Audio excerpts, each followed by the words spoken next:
જૂનાગઢની ગિરનાર તળેટીમાં અત્યારે ભક્તિ ભજન અને ભજનનો ત્રિવેણી સરગમ રચાયો છે।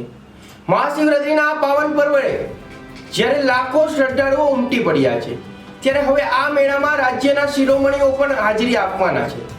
મહાશિવરાત્રિના પાવન દિવસે રાજ્યના મુખ્યમંત્રી ભૂપેન્દ્ર પટેલ ભવનાથ પહોંચશે। તેઓ ભવનાથ મહાદેવના ચરણે શીશ ઝુકાવી પૂજા આરાધના કરશે અને ગિરનારના સાધુ સંતોના આશીર્વાદ મેળવશે।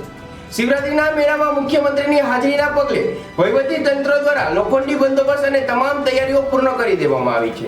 તો મુખ્યમંત્રીની સાથે નાયબ મુખ્યમંત્રી હર્ષ સંઘવી પર બીજી વાર મુલાકાત લઈ દિગંબર સાધુઓની રવાડીના દર્શન કરી ધન્યતા અનુભવશે।